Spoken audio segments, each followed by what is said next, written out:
What's good, everybody? We got the full details on the WWE 2K15 Creation Suite. It just dropped. Came to me this morning from 2K directly. So, I mean, there's a lot of information here to talk about, and I'm going to jump right into it and just kind of give you my thoughts and everything on that. So, we learned that there was 25 slots in which you could create a superstar. But we also learned, well, we learned that previously, but today we learned that you can change attires for every single superstar. So this is something that really wasn't available before, and now you can really totally just customize the attires for everybody, which I think is awesome. You can change the colors of the superstar threads, which is something that people wanted to do before you couldn't do. You can now do that. There are some limitations, and I'll talk about that, but right now let's talk about the good stuff that's there. There is, for each piece of attire that you put on your superstar, it can be layered up to 64 layers basically for each piece of attire. Now, we learned about the Superstar Studio, where you could actually upload images and then, download those images from the WWE 2K servers to incorporate on your superstar as a tattoo or as an image on their clothing or whatever. So we knew that you were going to be able to upload those images, but we didn't know exactly how that upload process was going to work. Well, we learned about that today. You get 20 slots for downloadable images within WWE 2K15. You have to go to wwe.2k.com. I'll put the link in the description to actually upload the images onto the server. You can upload up to 5 at a time. Now, the way you get into this process, you have to go into WWE 2K, the game, and you get what is called a token, a logo token. So I'm assuming it's going to be some sort of code or something like that. They don't really get that specific with that. But you then, I suppose, input that code onto the website, and then it opens up the possibilities for you to upload 5 images. This is a good way, I guess, for them to control how many uploads are happening at one time, to make sure that the servers don't get overloaded or overwhelmed. So I'm hoping there isn't a slowdown or something to that effect when it comes to actually getting a token, because people are not gonna trying to go in and getting a token and wanting to upload images and have a really long wait time to get those tokens. So that's something we'll have to wait and see how that works. Like I said, upload 5 images at a time. Now, the ideal dimensions for those images we learned is 512 by 512. It doesn't have to be 512 by 512, but it has to be equal to those dimensions. So it has to be proportionately equal to those dimensions. So 1024 by 1024, or so to speak, or 640 by 640. So you get the idea. It has to stay within that proportion range. Up to 8 different images can be used on a superstar.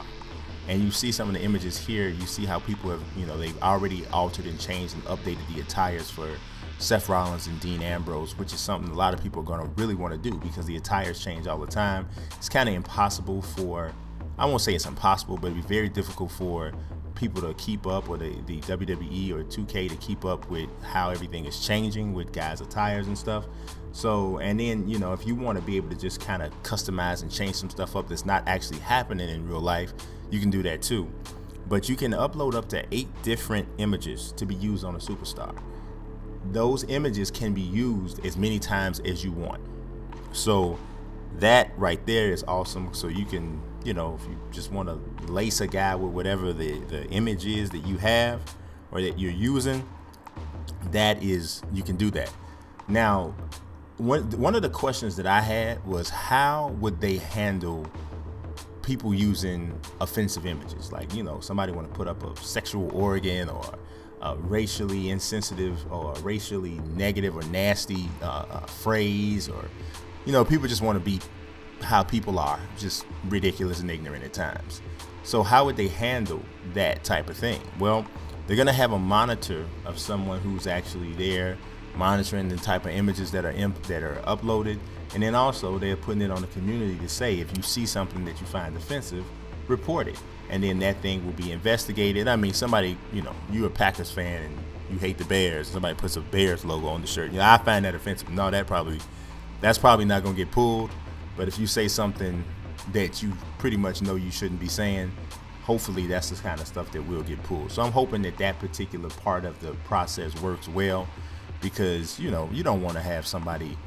Things are cool, when something cool is created, it just sucks when somebody comes along that wants to ruin something that's cool. So hopefully this little monitor system works the way it's supposed to work. So that's that for all of what I think are the positives. Now here's something that people may not like, probably won't like. Create a championship is not going to be in the game this year, nor is create an arena. We learned that create a storyline was not going to be there as well. So those are things that people are going to have to kind of be able to do without this year. They have mentioned that they're trying to they had to make a decision of what they were going to keep and what they weren't going to keep, and for whatever reasons those weren't kept, because they said they might damage some of the things that were already there. So it is, it is what it is. I think out of all of those things, the things that I would miss the most are definitely the created arena and the championship. But I do know a lot of people love to create the stories, and I think that was really a cool concept. It's kind of funny or strange to me that I can understand the created arena thing. I certainly can understand that. But the created because that's a whole big deal. You gotta, not that big of a deal, but you're talking about the environment in which people are playing in, so that anytime you're touching the environment, especially when you're having things that you have your gameplay, the characters can interact with the environment. So that kind of makes some sense why that would be that way. But it's kind of hard to understand why Creative Championship wouldn't be there. I don't know. I mean, because essentially it's all cosmetic. There's no gameplay involved with Creative Championship. You create the belt, it's template based or whatever to a certain degree. And they wear it when they walk out, and at the most part maybe they grab it and you hit somebody with it. But I don't understand. I kind of don't get how that works, but it is what it is. It's something that's not in. Create a story, certainly understand that's a big deal to move to the next gen. So it is what it is. Like I said, it's not in there. Last but not least, on the omission side, is that you cannot create divas this year. That's going to draw a lot of ire there. That's what that is. I mean, because essentially, if Charlotte or Sasha Ray or somebody like that is called up, I mean, they don't even have to be called up. I mean, people are connected enough with the NXT, with the NXT universe to want them in the game now, but you won't be able to create them.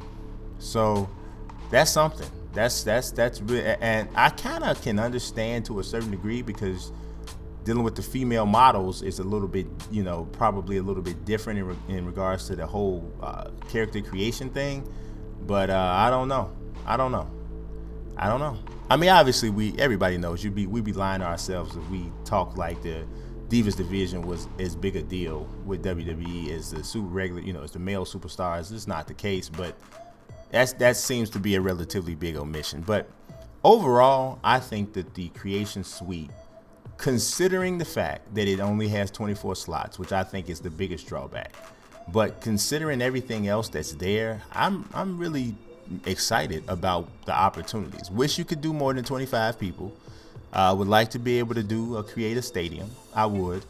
And I would like to have creative championships, but I never thought that I'd be able to upload images and use those that way. Never thought I'd be able to alter and give alternate attires. All of that is a positive. So all of that is. I mean, it's still going to be. I think it's still going to be fun, and it's still going to be fun to create things, and it's going to give you some options that you never had before. So that's that. Now, let's jump off into something else. Still WWE, of course. I am going to be live streaming WWE 2K15 the moment it becomes available in the store. So what does that mean? That is midnight, Tuesday. So basically Monday at midnight, Technically Tuesday, which is November the 18th, which is the day that the game comes out in the stores. I'm going to be live streaming at that moment. Now, if you're Central Time, then that's 11 o'clock Central Time. I'm going to start my Twitch live stream right then. So I've been doing a Twitch live stream on Monday nights after Raw. So what I'm going to do is do it a little bit later, because Raw goes off about 10:15 or so Central Time, 11:15 Eastern Time, right? So I'm going to wait a little bit, about maybe 45 minutes or so, do my Raw recap. But the Raw recap is also going to be part of the live stream, because I'm going to be live streaming WWE 2K15, which this will be the first of many times that I'm going to do this. So from going forward, when I do my Monday Night Raw recap, and also when I do my WWE pay-per-view recaps, I'm going to be live streaming on WWE 2K15. I'm excited about it. I'm excited about it. So I'm hoping you guys tune in. If you haven't already followed me on Twitch, please do so. That the logo is down there at the bottom. Franchise Play is the Twitch handle. So please do follow me there, and check out the live streams that I do on Monday, Wednesdays, and Fridays. Also, now I want to know what you guys want to see, on the Twitch live stream that day. Also, I want to know what you want to see with the release day coverage on YouTube. So I created a little bit of a poll.